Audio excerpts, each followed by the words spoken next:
pretty much nailed it. I've done that. Didn't have to mute whilst I was rushing. That's a winner. Hello and welcome. I'm going to read my little script here. Hello and welcome to All for United, WFC. I'm OT is my church, and you can call me OT. That's there for you, Matt, and for everybody else. Congratulations, hello and welcome. It is another Friday Night Fans Forum. So you know what that means. Sheer carnage for about an hour. I've already seen this, which is this is entirely unacceptable behaviour. I think you should go and sit yourself in a corner there, Robert, until the Wi-Fi actually does kick off. We shall see how that goes. The biggest problem we're going to have here is people remembering to unmute. That's usually the drama that we have on a Friday Night Fans Forum. As you can see, I have 4 fantastic fans with us here. We'll kick off with the bottom left. Ellie, how are you today?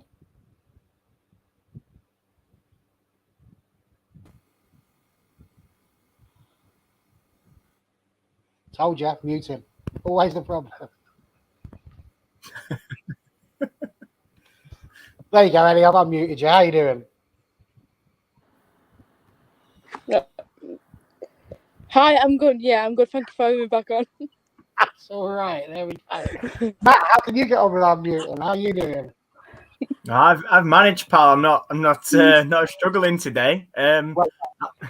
Got to say, big fan of the intro, even though I don't know, it wasn't me that requested that. I've just had a look back now in the chat. That was somebody else, but nonetheless, it was still funny. So you've made my evening there. All good, slowly cooling down, and yeah, we'll get there slowly. Absolutely. And Marty, how are you? I'm doing good. It's a beautiful Friday. I have my little unmute sign. I'm doing really good so far. I haven't messed it up yet. So yeah, it's a real nice day here. 100%. Now, would you believe it? Look, this guy get into the comments already. 4 fans with you. There's 3 plus you. If I said with, then it was poor English by me, Connor. And it just goes to show that Charlie and I are educating you brilliantly to start paying attention to grammar. So well done, Connor. Gold star for you and your choice of ice cream this evening. Right. Speaking of ice cream, what dessert do we have for you today? We've got loads. We're going to be talking, obviously, about what was on the thumbnail today, which is the joys of the fact that we are all off to Old Trafford in December. Make sure you are wearing your special membership delivered bobble hats and your scarf, but preferably not half and half, please, because we are going to be rather chilly, I think, stood up there in Old Trafford. So we'll be having a little chat about the fixtures. We're going to talk as well about the perhaps a bit about the pre-season fixtures and the Conti Cup fixtures that we have got coming on. And then to finish us off, we will talk a bit about Tunkara and the tickets. So, whilst we get ourselves ready to kick off on that one, let's have ourselves a little chat with Eddie. Fixtures. It's Old Trafford. You were there at the last one. Let's kick off by reminding everybody just how enjoyable the last Old Trafford fixture was.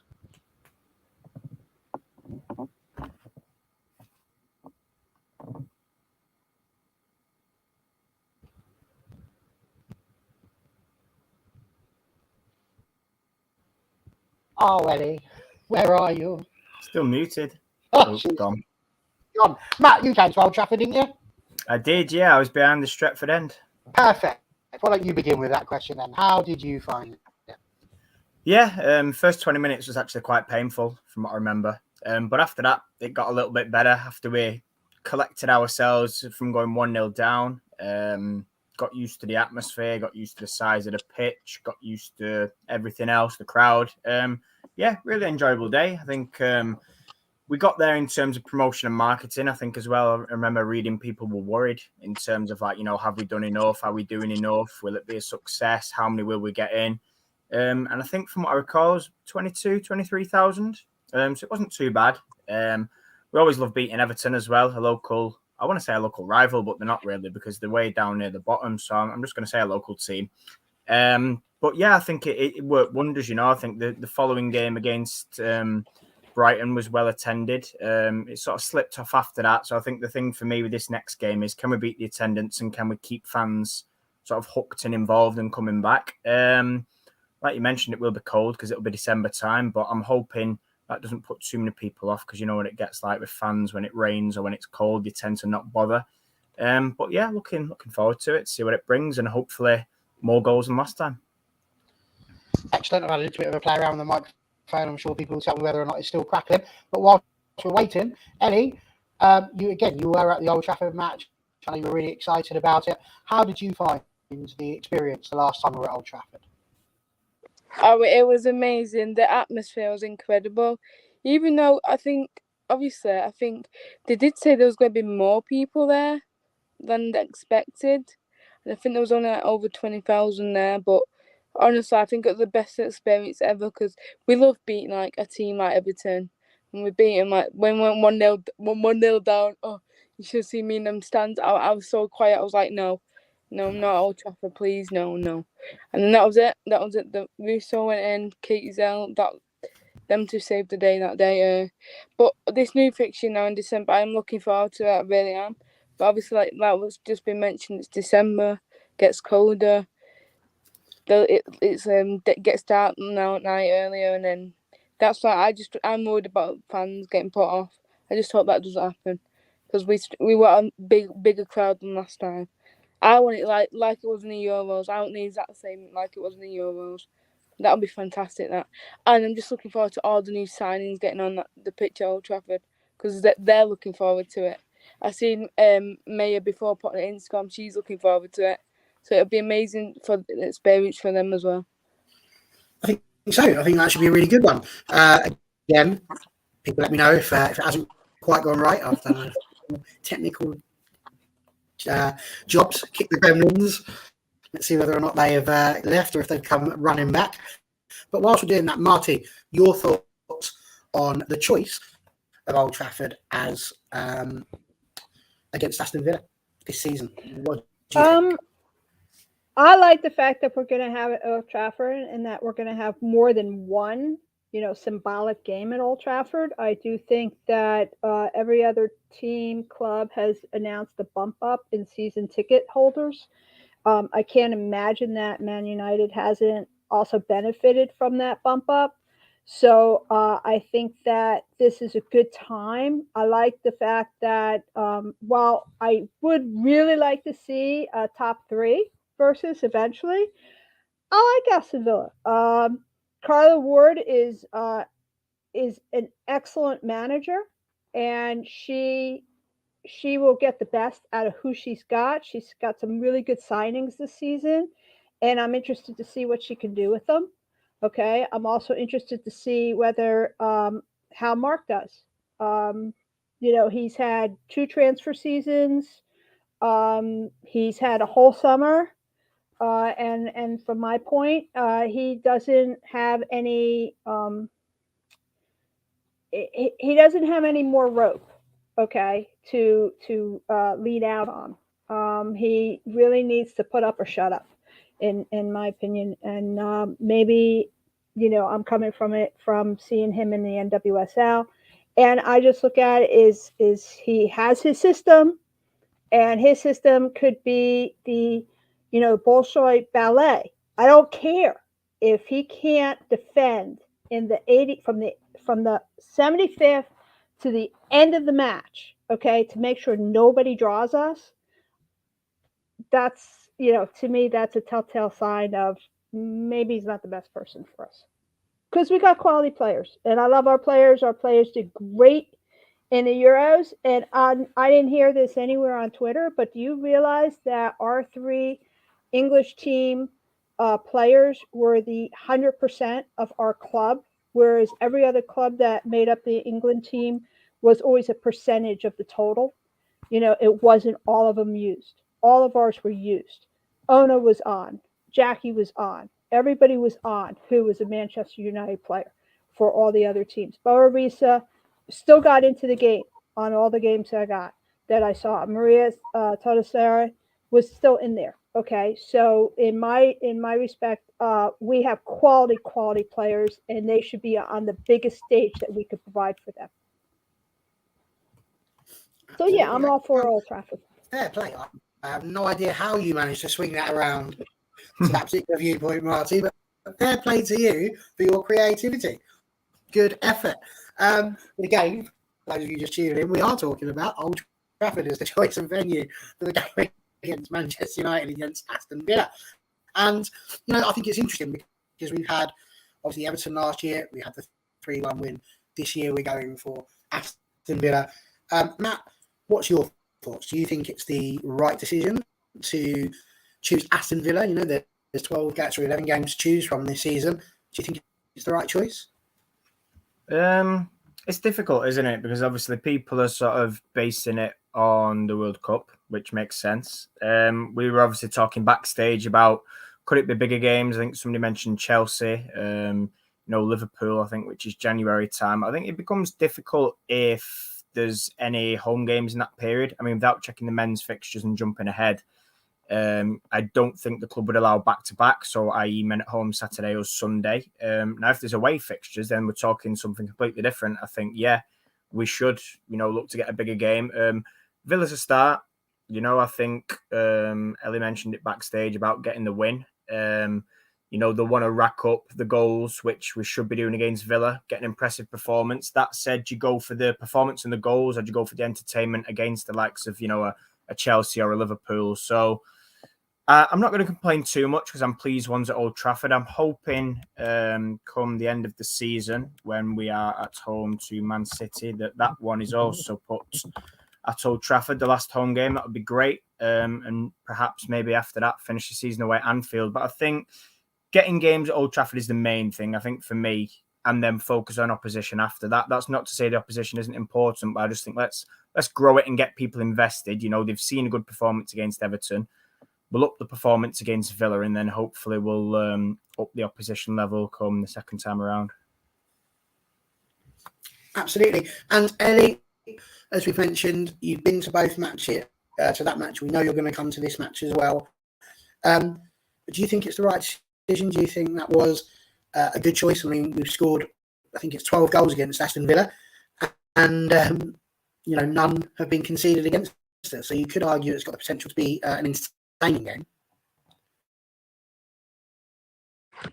Yeah, of course. Well, I think really it's revenge time in Aston Villa, really, isn't it? Because last time when we went to the stadium, it was a draw. So I think this is a quite special fixture, knowing it's at Old Trafford as well, knowing there's going to be loads of fans there, hopefully, and then we can just watch them beat Aston Villa. So yeah, I think it's a really good opponent because you see, I said backstage, the likes of Chelsea, Arsenal and City, as much as I'd love to play them right now in December, we just don't want to lose at Old Trafford, really. I know some people might just come for the entertainment and everything, but it won't be enjoyable, really, if we got beat 4-0 at Old Trafford against Chelsea. It really wouldn't. So maybe it's good that we've gone. I don't even know how to say it, but I'll just sound really rude and everything. But not the top three. That's what I'll say. At least we've not got someone in the top three. But like what Matt just said, I'd love to see City at Old Trafford, because a derby day, because they've got one at Etihad, so it's only right to have one at Old Trafford. So yeah, I'm actually happy. I'm not moaning either or complaining, because at least we get another game at Old Trafford, because it's been two really this year, and so yeah, I'm happy though. It's at Old Trafford. Excellent. There were 4 teams I felt that we could potentially have had a game against, with Chelsea, Liverpool, Arsenal and City being the top 4 teams that we might potentially want to have a Old Trafford match against. Just going round in order, would you agree with me, first of all, that those 4 games are better? And also, why do you think it is that as an announced game, that isn't one of the ones that we have chosen? Marty, you can kick off.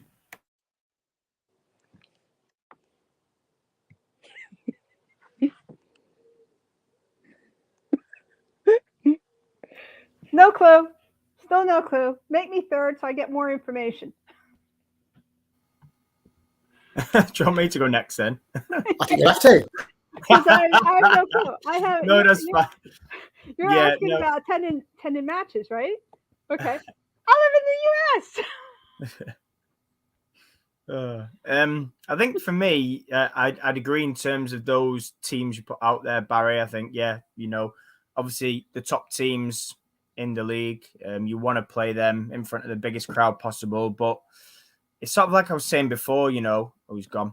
Is there going to be any clashes with the men? Is the pitch going to be back to back? If not, then let's do it and let's get more than one at Old Trafford. I think if we can, get a few games at Old Trafford, build the fan base, get people over to Lee, and that's a winning start. Ellie, I'm going to pass to you. Barry's disappeared.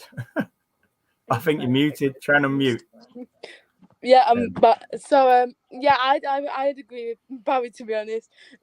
Obviously, I just said, I just don't want to face them right now, but I think going against them three teams, it'll be exciting as well, because obviously they'll bring loads of fans and we'll have loads of fans. That's why the Manchester derby at Old Trafford, that'll be the one, I think. That'll be the one, because obviously City are obviously going to bring loads of crowds, and then United, just seeing that at Old Trafford, a sea of blue and then a sea of red. That'll just make it all. So, yeah, I mean, I'm happy. Obviously, we got Aston Villa now, because I just want to see how we go on in the season, like towards that game. Obviously, I'm full positive to this team, so I'm hoping we'll do good, and then my confidence will say, yeah, get Manchester derby at Old Trafford, or get Chelsea at Old Trafford. Okay, so what I think, not knowing the schedule, is I would like to see us play Chelsea there, Arsenal there, Tottenham there, and Liverpool there. Okay, and yeah, I think we should limit in terms of giving them their what do you call it? Behind the goal, the away goal, like that section, and just limit that section. So that way we're not getting overwhelmed by another color. Okay. So yeah, that's what I would like. But I have no idea and no concept of the scheduling or the location or how far this place is. I heard that it's got, puny number of parking spaces, but it fills up every week for the men's match. So I figured it's got to be near a tube stop or a bus stop or have great public transportation to get there. And I just want to see it happen. Don't know how it's going to happen, but I want to see it happen. Okay, well, there we go. I have no idea if I'm crackling or not. The world will have to tell me. I've tried my best. So we'll see how we are. However, I will kick on because I am nothing if not a professional in that respect. The 4 games that I mentioned, we've had a little look at. And those 4 games, we've got Chelsea, Liverpool, Arsenal, City. Chelsea will win on the 6th of November. And we are away, the men's that is, are away to Aston Villa, funnily enough, that weekend. So there's not really a clash on that weekend. The 14th of January would have been the game against Liverpool. But we would be at home to Manchester City, I think, on that very day. So probably not the best idea to have a home derby against Manchester City and one against Liverpool. So I'm not entirely sure that would be a great idea. We've then also got Arsenal, which we would be home to Chelsea that weekend. Not the same day, but still potentially not ideal. And then on the 21st of May, we have Manchester City, where the men's team would be away to Bournemouth. Do you think when choosing these matches, it comes back to sort of what Ellie said earlier on, which is that the club has to be careful which matches they choose, because nobody really wants to turn up and see Manchester United get hammered, because we want people to start coming back again. So therefore, they want to kick off with a match that potentially they are more likely to win than not. Just throw that one out and go the other way around. Ellie, what do you think? It's just popped into my head, right? So we went to Old Trafford, didn't we? And then we watched, obviously we beat Everton. And then we was all surprised, weren't we? Because they did the week after when we went back to LSV, that was it. There was nothing, no one really there. So that's what I mean. Like, obviously, it excites fans and wanting to come back to LSV more. And this is what I want this time, because we all were very surprised about the numbers, weren't we? Like, after the Old Trafford game going to LSV, because about like promoting it, I think that game they gave like half a ticket or a free ticket if you bring a child or something. So yeah, like I said before, obviously we do want the bigger teams there, and obviously like you just said, we just don't want to get battered if it's like new fans, because then they might think, oh, sadly I'm not going watching them again then if they're going to be like this. So. And Matt, would you say, well, again, would you agree? Do you think that is something that has to be taken into account whilst trying to grow the game?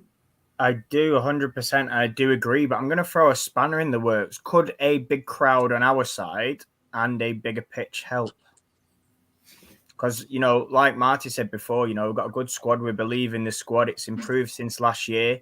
If we limit the away section to however many fans, not many, could a 35, 40,000 Old Trafford spur us on to victory? Who knows? It's interesting. Obviously, I'm sure the club will be cautious of it. And like I said, fully agree with Ellie. I think you don't want to have Chelsea there, for example, and then it end up 6-1 like last year, and it was an absolute disaster, because that was bad enough sitting there at LSV, let alone going to Old Trafford, having a massive occasion, and then it being a bit of a shambles on the pitch. So it's a fine balance. I think, obviously, if we do the derby game, that's going to be a sort of an indication, isn't it, into how can that potentially go if we're looking even further ahead for next season. Could we look at an Arsenal and a Chelsea next season, depending on how fixtures fall? Could we look at, I don't know, a Tottenham or something like that as well, maybe, potentially? But I think I think for the good of the game, and this is a little bit off your question now, but, we're getting in those men's stadiums, aren't we? We go to Tottenham first game of the season. It's in the men's stadium. There's other clubs doing it. I think I've even seen clubs in the Championship do it. I think Blackburn are at home next weekend to Sheffield in the stadium. You've got Sheffield United using their stadium. So we're talking growth in general. I think the stadium's a start, but I do think we should cautiously be careful of opposition just based on the fact of getting hammered. But like I said, big crowd and things like that, bigger pitch, it could potentially play into our hands. Absolutely. Sorry, just before you throw in, Marty, we've got to throw this little comment up there for you. Yeah, you know now, of course, what it means to throw a spanner in the works. There shouldn't be a drama. Yeah. We just throw that over to you. Yeah, it's a wrench. I got it. It's a wrench. Took a while, but we got it now. I think we should be brave. Okay. I think our getting pelted by Chelsea was a combination of Mark coming in, trying to put in his plan, and then having a clue and saying, hey, I've got great players. Let me just put in a hybrid, because it made Mary Earps look like the worst goalie ever. And she's not. We saw that. She is absolutely not. There was no communication in the back line. Nobody knew what the hell anybody else was doing. And it was a shambles back there, at least from the TV point of view. I can only imagine what it looked like when you guys were there live. But so I see that as like, let's see, it how like it has to get worse before it gets better. I see that as the worst point. Okay. So I think we should be brave. All right. I think he can always point back to that and say, hey, that's not what we want to be. And that's not what we are. And that's not how we're going to show. And if you put somebody on a big stage to let them shine, they're gonna. And I want to see it. I am rooting for them just smash mouthing Chelsea, okay, and put them on a wide field, have that derby there and just run Lauren Hemp into the ground, okay? We've already seen Ona be able to take her down, all right, in terms of matching her step by step. She shut down Lauren Hemp and she shut down Beth Mead, okay? There was nobody that was going to get past her. The only way they scored was over the middle with Russo and Tooney, and then having Stanway have a worldie that was out of the box, okay? Nobody got near there, and there were no crosses that they allowed. So, and part of that was on Ona, all right? In fact, that was all on Ona. So, yeah, I'm all for it. Let's go for it. It's Redskins Dallas, who are no longer the Redskins. They're Commanders, which I think is the stupidest name in the world, but that's okay. Well, what I'd like to move the conversation to now on in that one is because the preseason friendlies, obviously we saw that Wednesday was supposed to be a preseason friendly against Blackburn. That didn't quite occur for reasons that people like us just don't need to know, apparently. But so that game didn't occur. We know we've got Liverpool at the weekend. We've got the in Toulouse, I think it is, the pre-season friendlies, that little tournament. But at the moment, what I'm not seeing is a way to watch it. You know, you can go to Toulouse if you so desire, but at the moment, there's not necessarily anything being put out there for a TV deal. And I'd like to ask, really, what your thoughts are, because the purpose of going to Old Trafford is to get a big crowd, to give the girls the chance to play in the men's stadium, to have a bigger crowd than normal, and it's an event. But I'm pretty sure we don't just want it to be an event. We'd like this to be a sort of a week in, week out playing in front of a high crowd with lots of people there watching and cheering people on. So that it's the norm rather than, oh, isn't this nice for us to let the girls borrow the stadium for a game once in a year? Taking that to the pre-season friendlies, why is it that the women's game, and I'm seeing it not just in the WSL, by the way, across the pyramid, it's so difficult to get information about pre-season friendlies for the women's game? Why is it that they're being so secretive? I spoke to one of the Stevenage strikers this week whilst I was with them, and they suggest one of the Stevenage managers.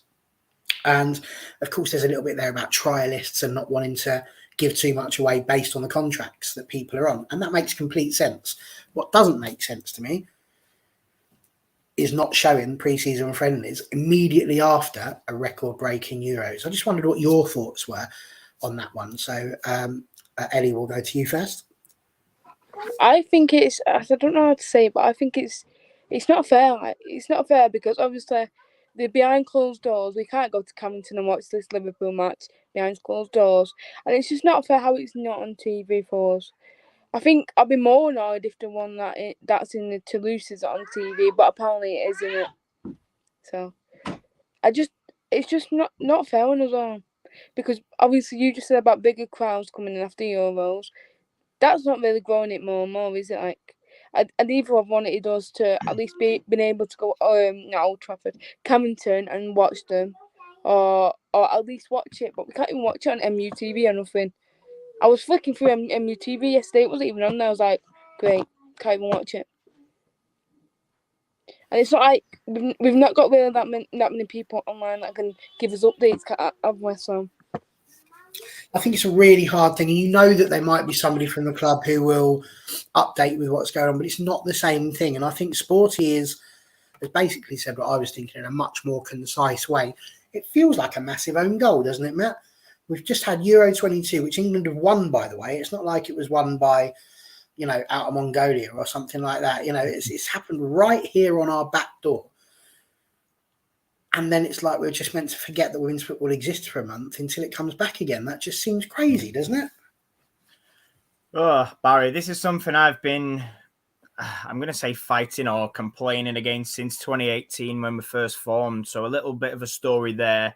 Everybody told us that in season 1 and season 2, it was Casey Stoney that specifically asked for behind closed doors, which if it's the manager, you couldn't argue at the time. She leaves. Last year was COVID, fair enough. This year, there's no excuse. And I think this was a conversation I had on Twitter 3 weeks ago. And somebody said to me, oh, don't worry, Matt, it'll be on MUTV. It was last year, and it's not, is it? So, yeah, I think that comment there about an own goal after Euro 2022, it goes back to the old saying, doesn't it? If you can't see it, you can't be it. And that's what they're using to inspire sort of young children to get into football, more specifically young girls. And build on that legacy. And listen, we're not the only club, like you said, Barry. I was critical of Burnley last year down in Tier 3. They finished their season for some reason behind closed doors. Fans were allowed in, and I think they closed off the last 2 home games and put them at the training ground. They've done the same this year for their pre-season. There's been clubs in the Championship do the same, and I can't understand it. I get the trialist thing, I really do, but if you look at it, and you look at the men's game, people find out anyway, whether that's pictures from training, whether it's video clips, if they post them, you can't really hide it. There's not a lot you can do. If you don't want to put it out there, at least provide some sort of update. I know we were saying Twitter updates are no use, but at least give a match report or something, some pictures of anything, clips of goals if we score, something that fans can at least say, oh, right, well, okay, fine, we had that. I can't work out why you would close it off other than trialists. Trialists must be the only reason. But then if you think about revenue, You know, we're all moaning about, there's not enough money. We want to grow the game. You know, clubs in Championship and lower down are struggling. You know, charge for pre-season, get fans in. You know, there's no other way, is there? Make it a fun day. I've seen clubs do fun days, pre-season, family fun day, meet the players, load of activities, watch the game. I think there's one at Loughborough Uni where you can watch, I think it's West Ham are playing, is it Liverpool? And then Loughborough Lightning play Stoke, and you can watch 2 games for £7. You've got tier 3, and you've got a friendly against 2 WSL teams. Great idea, you know? Exposes people to WSL football around the area, people that may not be, you know, able to get there or want to watch games. So for me, it's a shambles, and it always has been. And I think, Marty, I wanted to just add to that with this for you here. Sporty says he won't subscribe to MUTV, which is fine. We you know, that's up to you. It's your money. Because they've got zero interest in the women's game, which I don't feel is entirely fair. I feel like I have seen stuff on MUTV about the women's game, but okay, if you're saying that, fair enough. But give them their own YouTube channel is what I really wanted to look at on this one, because we had Alex Bayliss on the show a couple of days ago with Connor and Charlie and myself as we were doing a Euros wrap up, and she comes from #United, who do stream their football matches on YouTube. As a intercontinental viewer all the way over there in the United States, obviously coming to England isn't the easiest thing for you to do every week. Would you have wanted to see the pre-season friendlies via YouTube, via MUTV? What's your thoughts on the pre-season situation? Well, when I first became a Manchester United fan, okay, I had subscription to MUTV. And then I realized that MUTV rarely ever, if ever, showed a women's team match. They'd show the men's match, but they wouldn't show a women's match. So I canceled my subscription to MUTV. I put it down to preseason unless they are mandatorily made to have a video set up for their preseason match. Every manager will choose not to, okay, for the basic reason that is the preseason, that they are trying to figure out who's doing what, and they're going to try a whole bunch of different formations, combinations, maybe setups, set plays, who matches who, and they don't want the competition to know what the heck they're doing. Okay, that's just simple. They're all managers, head coaches. They're all paranoid. Okay, when it comes to what their competition knows what they can do.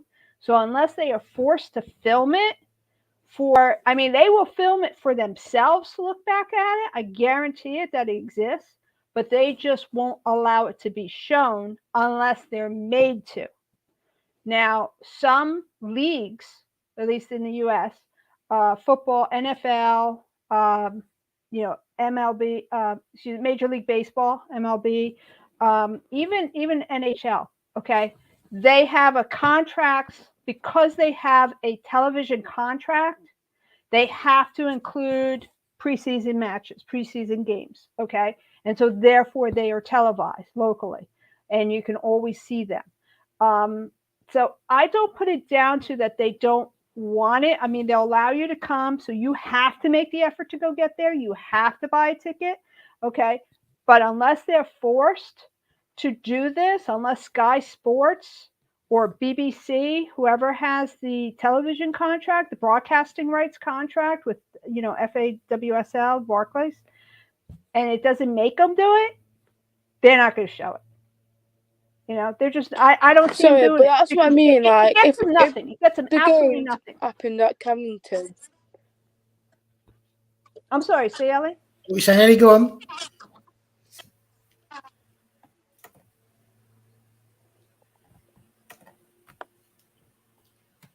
Oh, she's just having a moment.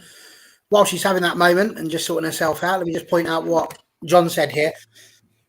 I'm with you. I don't really understand all the hush-hush, but the lower down you go, I do understand it because, in the WSL, you've got a contract. So, to me, the preseason friendlies shouldn't make a difference because they're all under contract. You can't just go and poach them. You go down to tier 3, 4, 5, these people might only be on effectively like 30-day contracts. So they can quite easily just go, what's that? You're a better team. You're interested in me. I'll go to you. And if you're in the middle of pre-season and you're trying to build up for that, then it makes 100% sense that you wouldn't want the rest of the world knowing how you're setting up and which players you've got. Although you could argue they might just go and take them at the beginning of the season when that does get shown. But, there we go. Matt, you said you had another little point to add. Please feel free, and then we'll see if Ellie's all right. Yeah, there is one more thing I think that we've not as such discussed, and that's that both teams do have to agree in pre-season for a game to be streamed or shown. So I think, we've all talked about sort of pros and cons, but for example, let's say Blackburn went ahead and we want to stream it and Blackburn don't, it doesn't happen. So I think whilst, I don't feel that's right personally, I think that it should be accessible. That could be potential issues for not streaming, if both teams don't agree.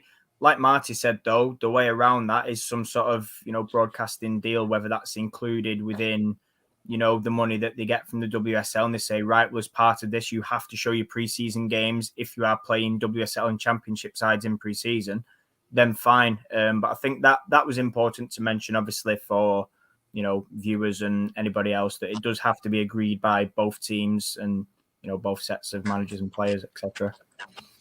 Absolutely. Ellie, you were going to say? Oh, I was just going to say, you say, at Coventry, if we were allowed to go, we'd all go there in our numbers.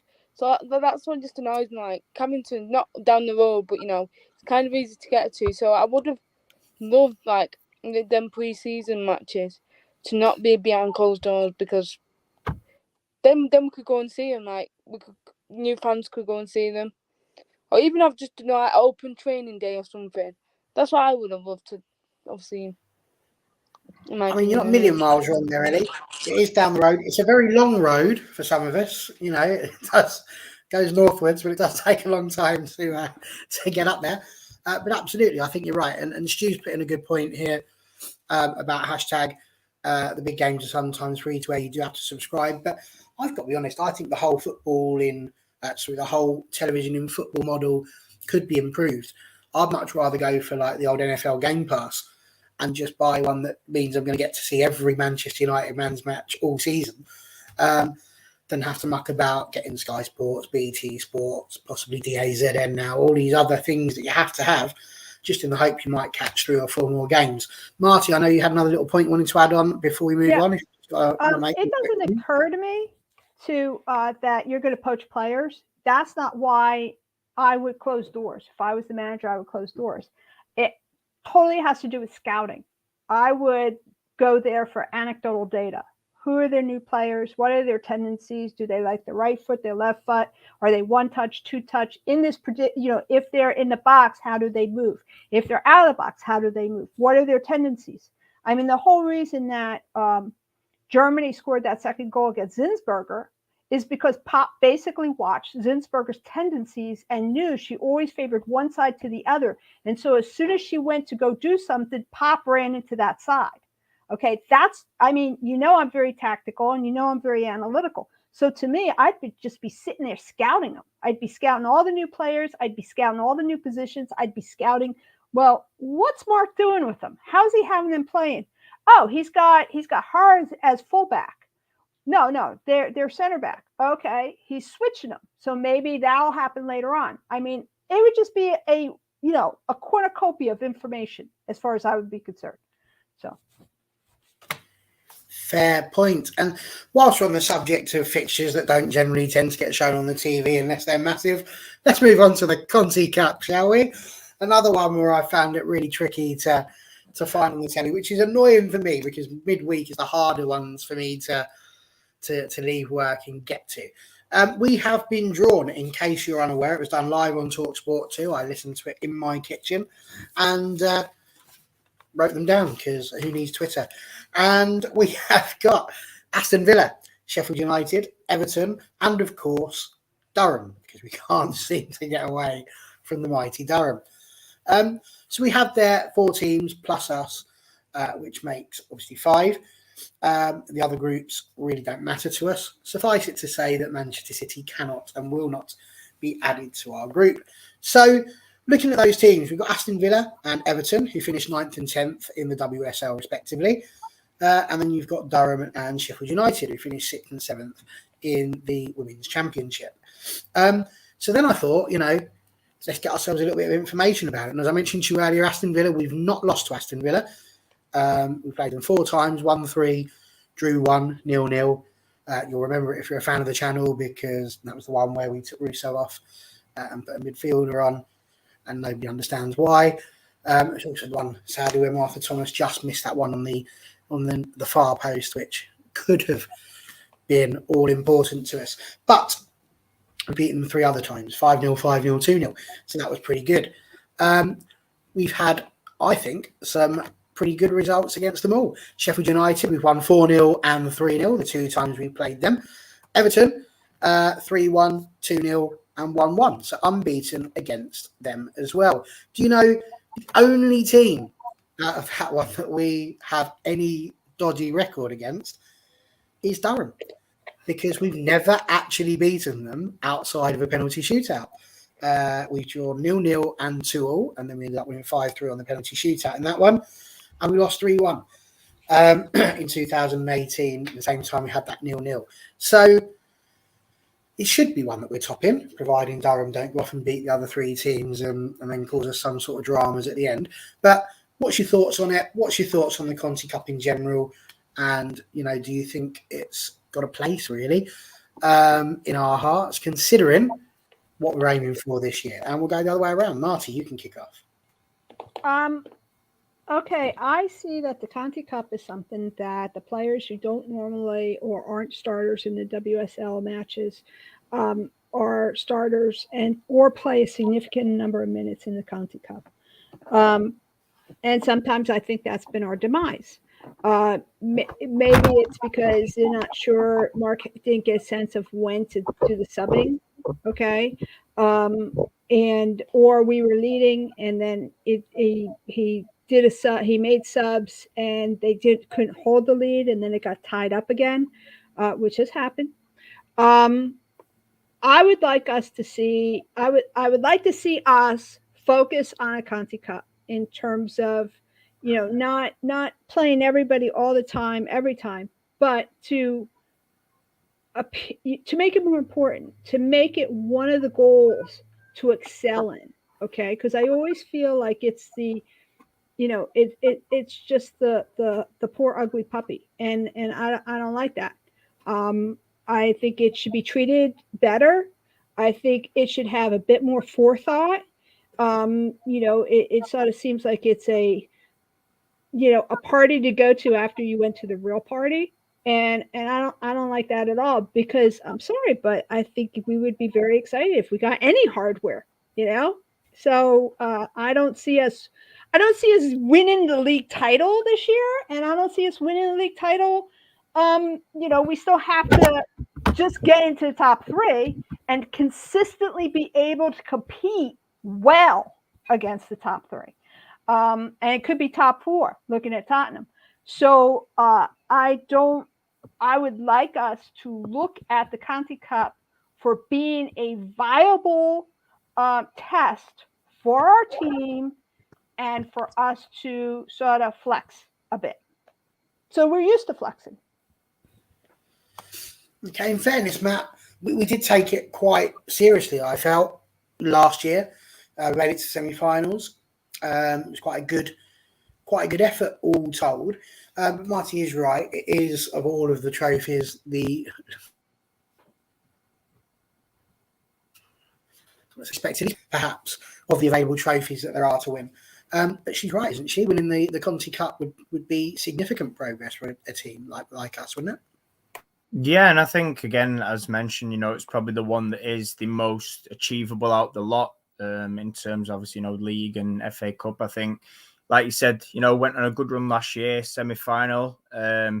It is one, again, as mentioned, where we do rotate and we can rotate. I think that's got its pros and its cons. Obviously, you want to go into every competition, every game to win. That said, there is players that need minutes, and, sometimes there becomes times where you've already qualified from the group and there might be a game or 2 left, and then you can, put in some either fringe players or maybe 1 or 2 development players get 5 or 10 minutes here and there. But I think it's an interesting one in terms of the group. I think, like you said before, Durham again. It's always interesting when we play them. I'm not expecting massive amounts of problems, being honest. And I know that could come across, arrogant or whatever. But, we've got to face facts. We've got teams that are lower ability or of lower ability than ourselves. It'll be a good chance to rotate, good chance to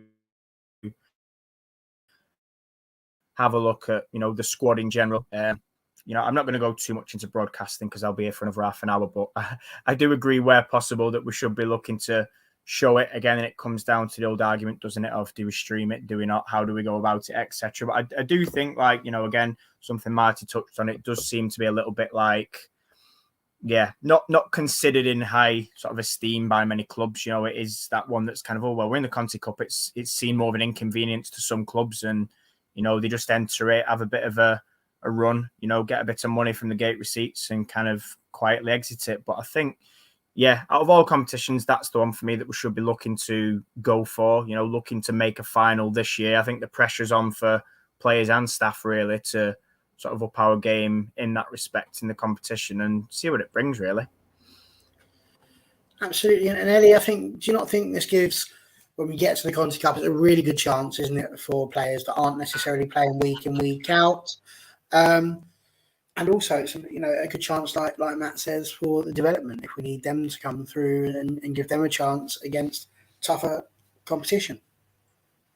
Yeah, like Sophie Bagley, she didn't really play that much, and Conti Cup games for her, I think they're the ones she can be in the net, because obviously Mary will agree that she plays in league games, and then Sophie comes in for the Conti Cup games, because I have seen Sophie in the Conti Cup games and she actually is really, really good in the Conti Cup games. But that's they're both our keepers, so you have to give them game time either way. So Conti Cup for Sophie, I reckon, and then Mary league games again. But also, I'd love to see our development squad come in, like our the new ones that have come in now. I'd love to see them in the Conti Cup games. Giving like, I'd hate to say like Ella a break, but so it don't put pressure on them. Like, against Durham, put the development squad on, and some of the actual senior girls, because maybe give them a break against Durham. That'd be one. And another thing as well, in the Conti Cup games, always in the middle of the week, aren't they? In that night normally about 7 o'clock, and you see, I don't really agree to that really either, because it's not going to be fair on everyone, from work or something, like they have to get to LSV or something like that. But I mean, that's just the way it is really, about Conti Cup games. I think that's the thing that's difficult. It's the 7 o'clock kickoff. I mean, I look at that with my job, but by the time we've got all the kids out the door at 20 past 3, that's it. It takes 4 hours to get to LSV, so that's 20 minutes late. And that's provided there's no problems with the traffic on the way there. So it is a incredibly tricky, game to go and get to. But I do think we are right. The Conti Cup is, I think, quite important to us. I saw a good interview from Sophie Bagley on the Man United website. She had a good 4-minute interview talking about how she was wanting to improve and to get better this year and hopefully to have more opportunities for her. She's going to find it really difficult, isn't she, Marty, to displace Mary Epps when it comes to league matches. So really the Conti Cup, if we're honest, is the only way that we're going to see Sophie Bagley this year, unless Mary slips up or is, God forbid, injured. Yeah, I agree.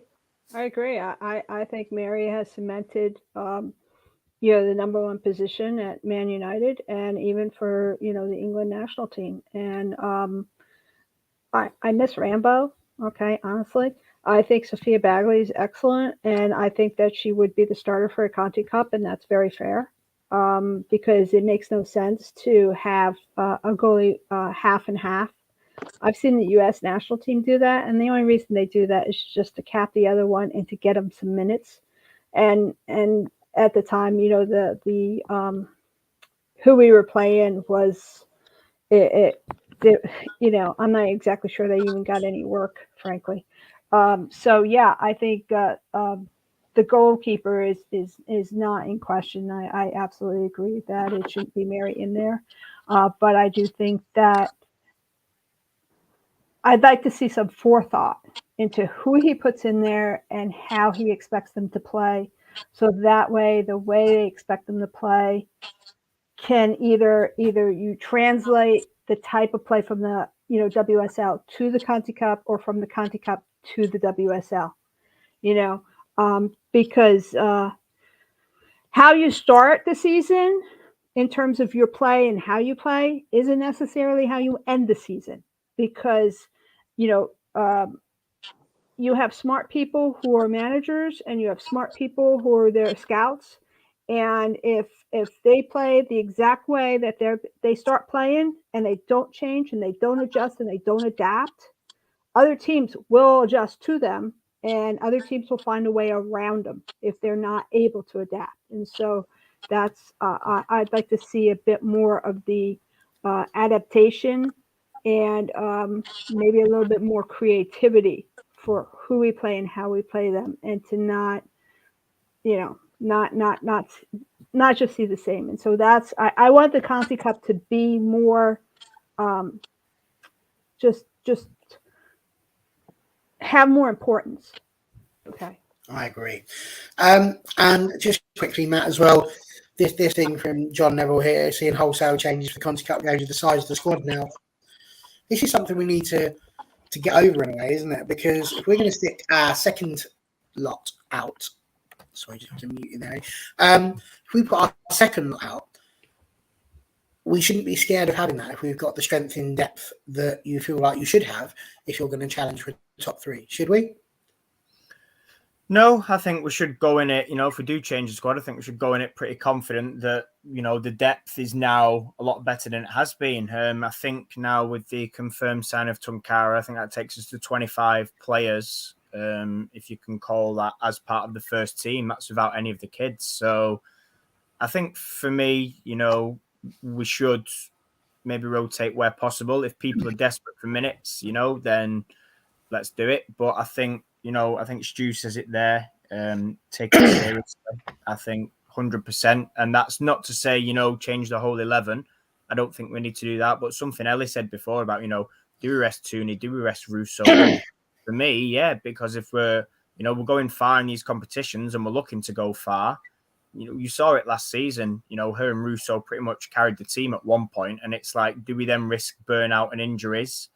Especially when we've got back-to-back summer tournaments as well. Having just had the Euros, next summer we go straight into a World Cup. So we've got to manage the squad, and I think that's the whole point of Mark bringing in strength in depth. We've talked about Sophie Bagley.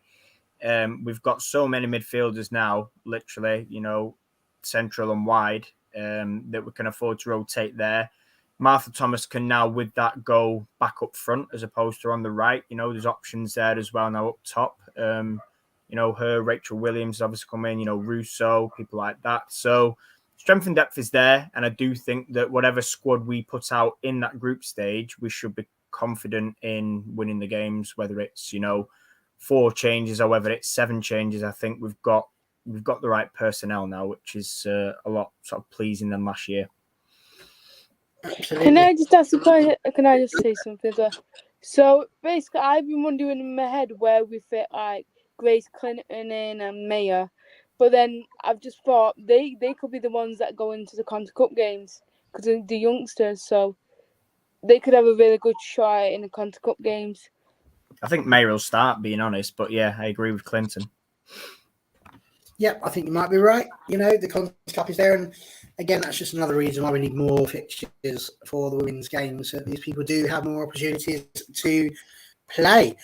Well done, Sang. I was just about to scold you, but then you absolutely worked it out yourself. And it's an attempt. It's always an attempt. People have been trying to balance me for years. Before we move on to the Tunkara conversation, I just want to make sure that Marty gets her idea, and she's been asking me about this last week, and I brought one especially this week so she can do it as well. You need to make sure this conversation happens. Talk to us, Marty. You wanted to talk about ticketing. Go for it.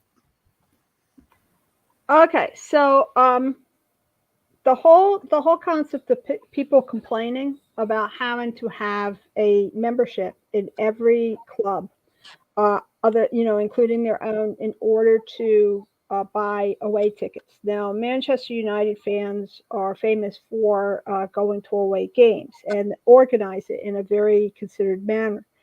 And what struck me as being odd is that that's the way you have to buy your tickets. I found that incredulous because here we have a company. In fact, we have a couple companies. We have SeatGeek and we have Ticketmaster.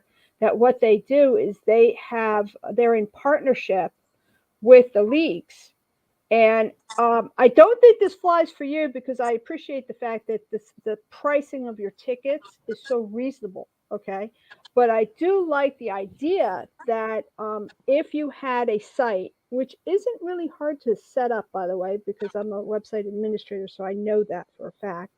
And it would be it would just be a WSL site. It would be FAWSL either run by the FA or sanctioned by the FA. And what it would do is it would have links to every site, every club site in the WSL, and it would have agreements that, for example, all our away matches for every club, because the way the schedule runs is they play at our place once and then they play away. Okay, we play away. You always have a home and an away match. Okay, so what would happen is you would have a website and you would put in whatever your match would be, and you would want to buy tickets of Manchester United visiting Liverpool. Okay, Liverpool would already set up or agree to what section Manchester United fans would be in. Okay, there would be a code that would be for Manchester United fans, and then you would have, and what you would do is you would just pick out whatever seat you would be in the section you were allowed to buy it in. And it would be released on a set time based upon, how close, because they wouldn't know how many they're selling.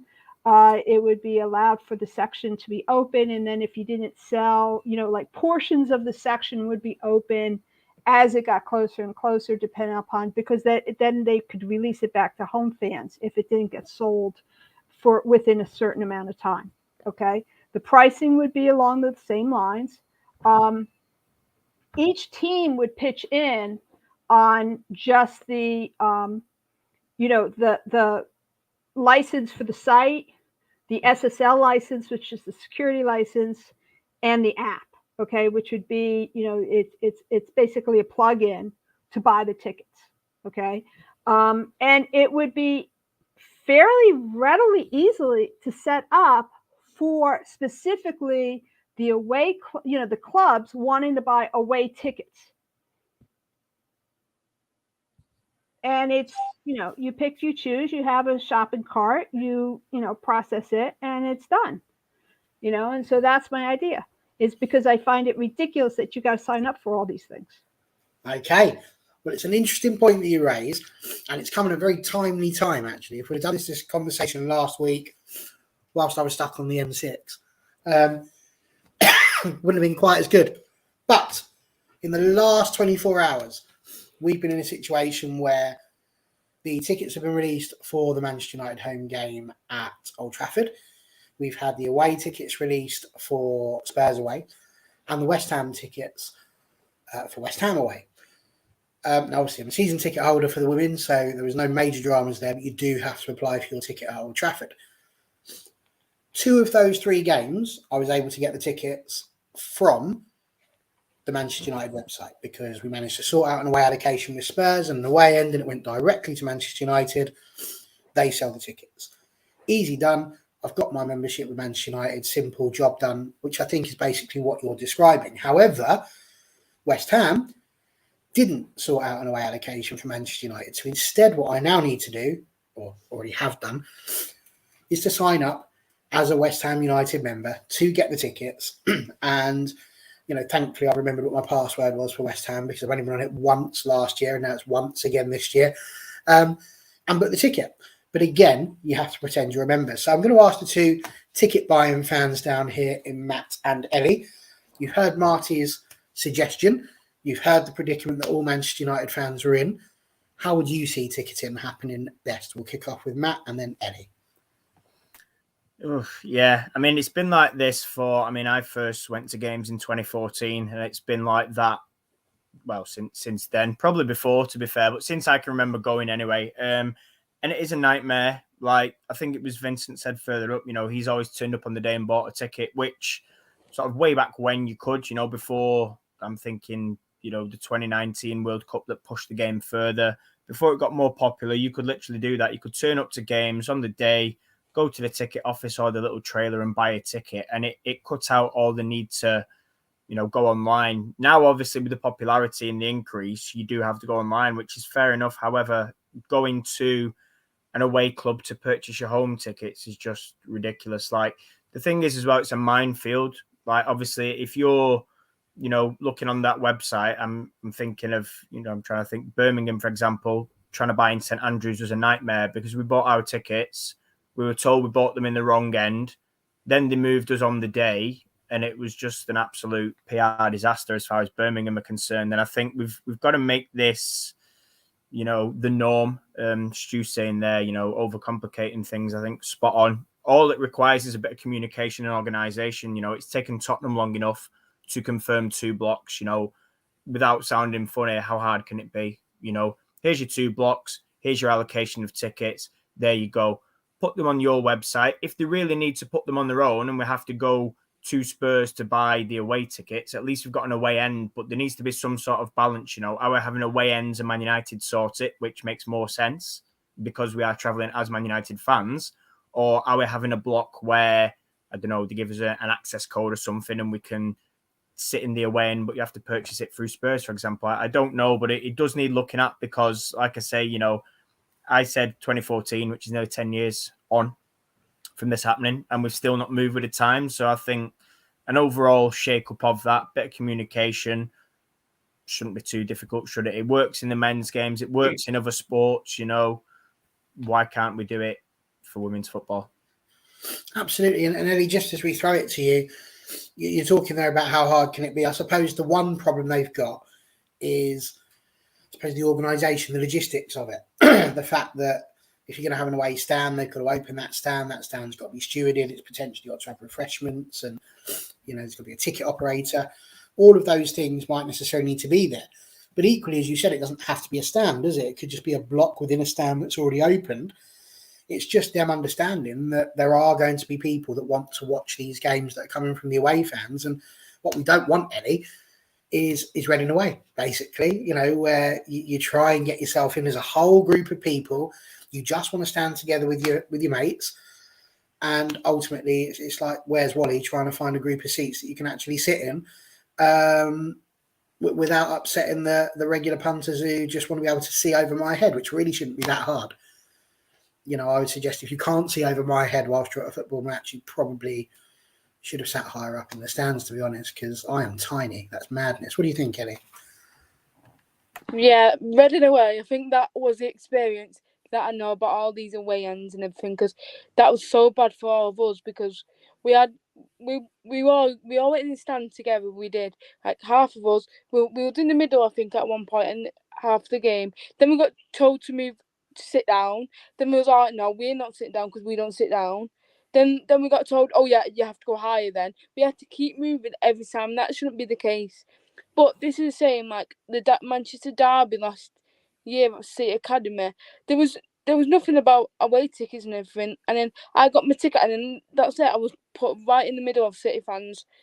As a United fan, I don't think you want to do that. You want to be with your club, with your fans, because like that's just rival with City and United.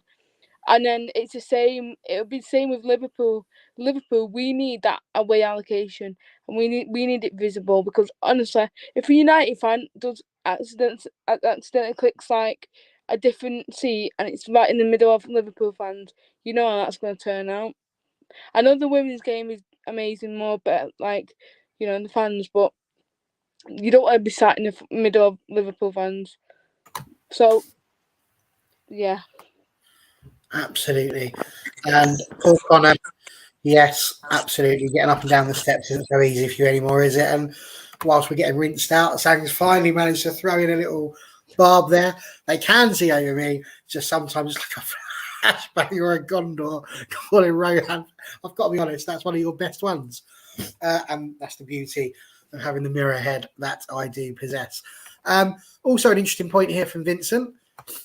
Should the tickets be a little bit cheaper if you purchase them online? I do wonder within the women's game if they make them any cheaper, if they'll end up paying us to watch. Although ordinarily, if they were to increase the prices, I think I would 100% agree with you that because they don't really have any admin fees at that point, that would be a good idea. Okay, well, I really have just one sort of question that I want to throw out to you now. I'm not going to interrupt. I'm just wanting to go bosh, bosh, bosh. We're going to go in this particular order. We're going to go Ellie, Marty, Matt. Okay. And the question is really very simple. Number one, I just want your initial reactions to the signing of Tunkara and what your initial back four would be. Okay. So just your initial reactions and then what would your back four be based on the players that we have signed and have got currently. So Ellie, take it away.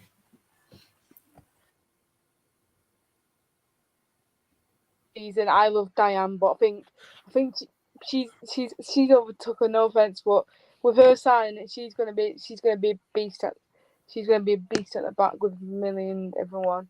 So yeah, I think she's an amazing signing, and I can't wait to see her play. So my back four with Mannion being fit, it would be Millie, Mannion. I can't say her name, whatever Takano or something, and then it would be four. That would be my back four. That's where I go.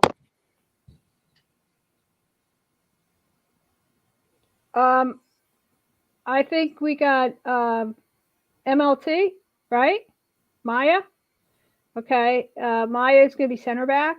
I want her to be fullback, but I'm told that she's going to be center back. Okay. I think Takara, I think she's going to be a fullback, right? She plays fullback. I think that's why MLT is going to be playing center back. So I want Takara and Ona to be the fullbacks. If Millie's totally fit, all right, I want Millie in there with MLT. So that's my back four. And then Mary, of course, is goalie. Mannion, I think, needs to be fit. And maybe she and Millie can split time until they're both totally. Oh, don't tell me she's going to be center back too, okay? Just don't freaking tell me this. Kind of you telling me Every that. time, it's like, why are we getting two center backs when we need a fullback? Okay, I do not want to see Haley Rassel running up and down the darn pitch.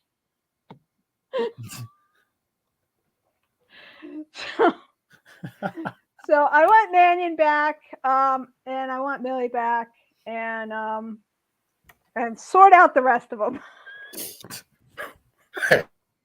Marty's arguing with herself now. Matt, it's all down to you, Sunshine. What do you reckon? Well, do you know what? I'm glad that was sorted before it came to me, and that's not just backfired on me. No, I think Tunkara, I've only obviously seen her for France mainly, odd Atletico Madrid game. But yeah, I think it's a solid signing. It's one we needed.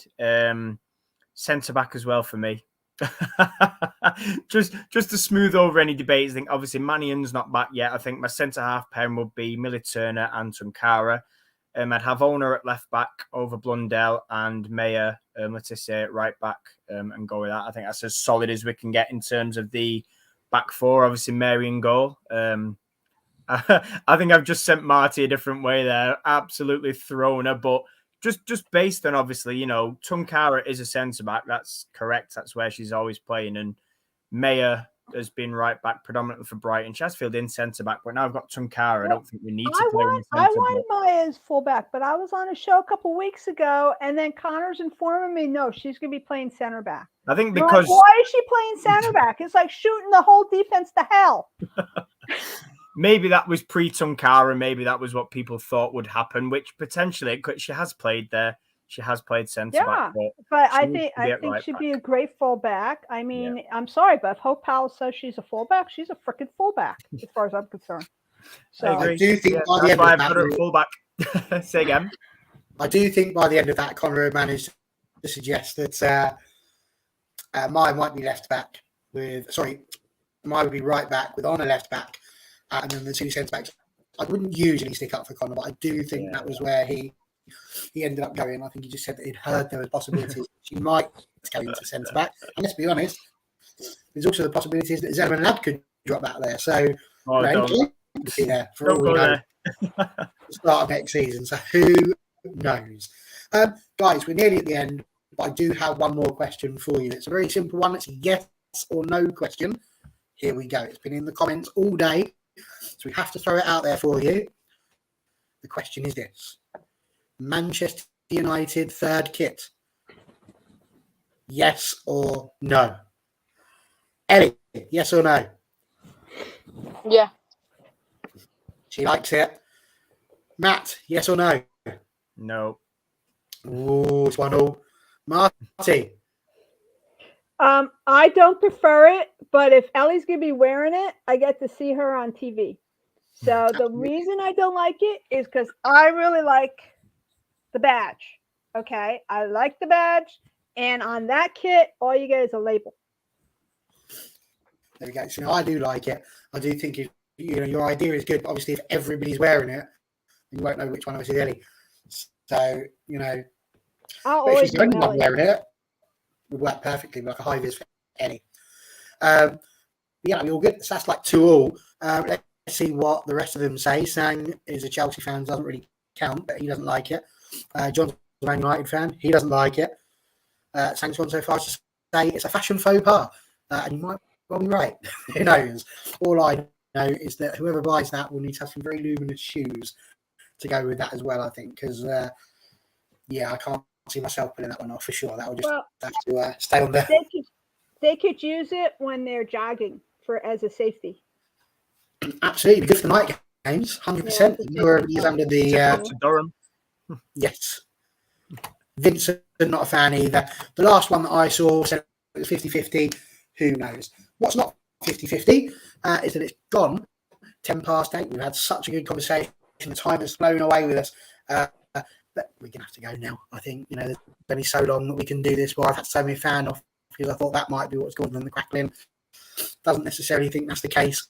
Who knows? What I do know is I'm starting to sweat. So I need to get going so I can put that back on again. Otherwise, I won't be here next year. Next week even. It's that bad. I've lost all concept of time. I might need to call 999 at the rate. So there we go. Thanks to everyone who's here. Matt, Ellie, and Marty. You've all been fantastic. It's been great to have you. Before I go, I have a public service announcement that I do need to read out. So I shall just do that word for word for you so I don't get told off. Because we've got lots going on, as you well know. Monday should be a reaction show to the Manchester United Liverpool pre-season and a look ahead to the tournament that we've got. But the big one that we're looking at is this. We have got an ex-Spanish FIFA journalist and an Atletico Madrid fan who will be coming on in the next few days to talk about the signings with Tunkara and Garcia. And if I were you, I would tune into that one because it's going to be a little bit spicy, I feel. So I would definitely get onto that one. On the Nando's register, it's definitely above a medium. All right, so get on there. Apart from that, thank you, everyone. I hope you all have a fantastic weekend. Don't melt in the sun. See you all next week. Once I push the button, which I should have had in advance. There it is.